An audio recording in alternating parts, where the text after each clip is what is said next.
Hey everybody, welcome back to our Virtual Tacos Mode Feel Good Friday. Today we're going to kind of throw it back to what we did with our initial Virtual Tacos Mode with our Bible Talk Wednesdays, and we're going to have a little bit of a Bible talk here. So welcome to our video for the day, and we're going to get started. So here we go.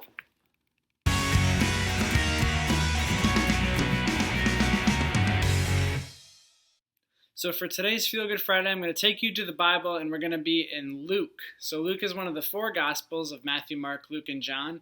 And we're going to take you to a story about Jesus as a boy at the temple. But before we get there, what I want to do is take you through this situation. I want you to imagine this in your head. So you can close your eyes, you do whatever you want. But I want you to think about this. And this situation happened to me when I was young, I know. And I'm sure it's happened to some of you. But I want you to think about being in a grocery store with your mom and you're grocery shopping. And you guys come across the cereal aisle. And you're walking down the cereal aisle, and there's always so many options, all the best kinds of options and all the sugary options. And you see your favorite cereal that you know your mom isn't going to get you, but you see it, and it excites you, and you're staring at it, and it's there, and you really want to have it. While you're doing this, your mother is continuing along on the shopping journey. And all of a sudden she turns the corner and now you guys are separated.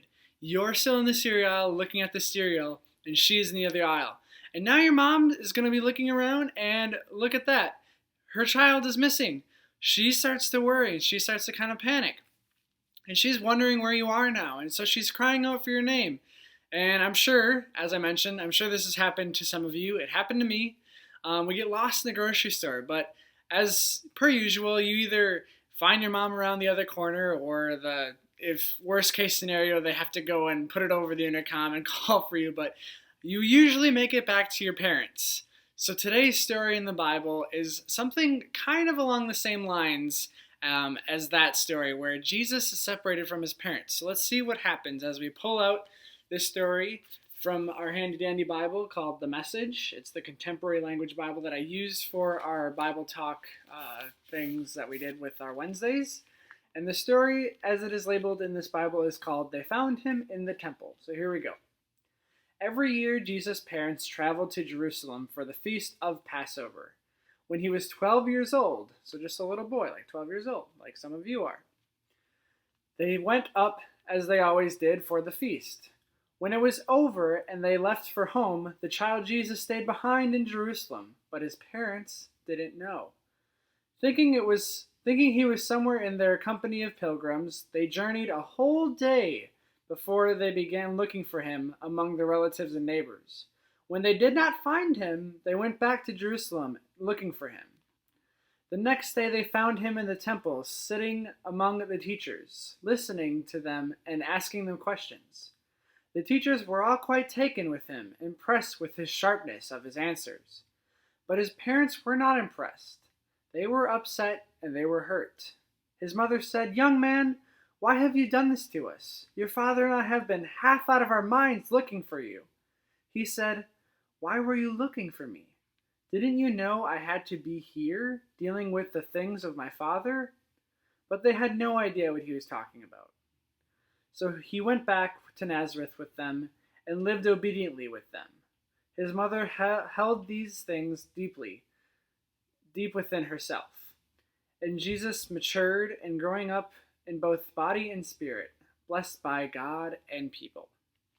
So here's a story kind of like the same situation where you are in a grocery store with your mom and she loses you. Only Jesus is in this big city and he's going to the temple and his parents left him. Well, they didn't leave him, but they lost him.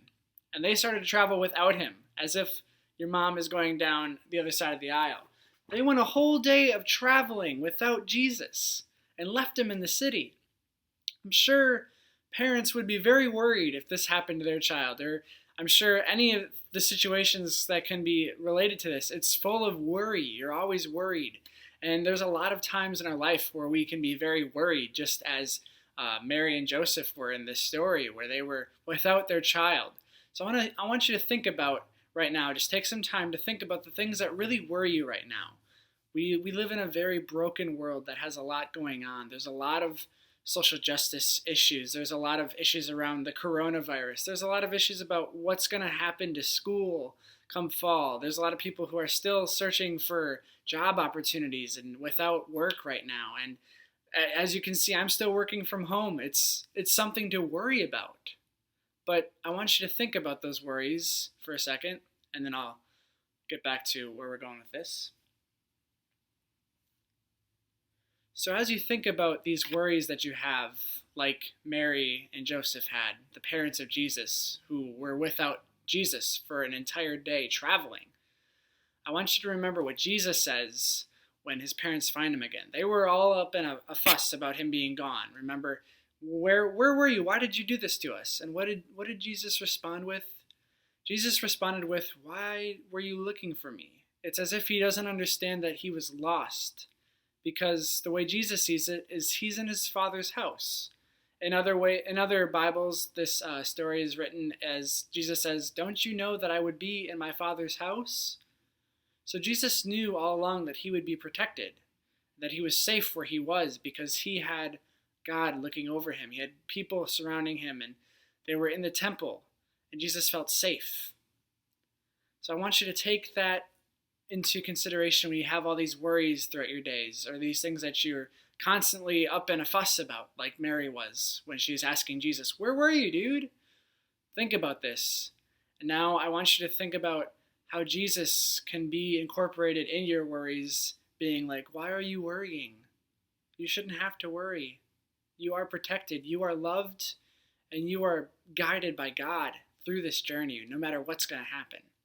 So the next time that you worry about it, this is how I like to end this little bit of a devotion, as I've done it in the past. The next time that you're worried about something and you're up in a fuss about it and it's really bothering you, think about all these steps that you're taking up to this worry.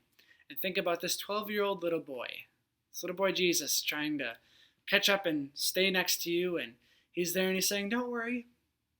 We're good. We got God. He's watching over us."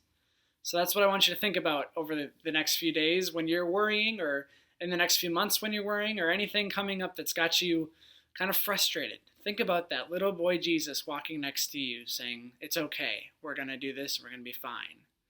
So that is our Bible talk for today. Just something a little sweet to make you feel good about all these things that are going on in our world and how we can move forward and be productive yet in our days and feel safe, and to have that comfort in knowing that God is always with us and that Jesus, even a 12-year-old little boy, can be right beside us. So thank you for tuning in to this Friday, Feel Good Friday. Please share this with all your folks. Please share this with your family. It's a great message, and I think it's a great thing that we can take away during our time right now. So have a good Friday. I hope you guys all are enjoying your weeks. I hope you're enjoying your summer. Hopefully you're staying safe. And yeah, so I'll see you back here on Monday. See you later.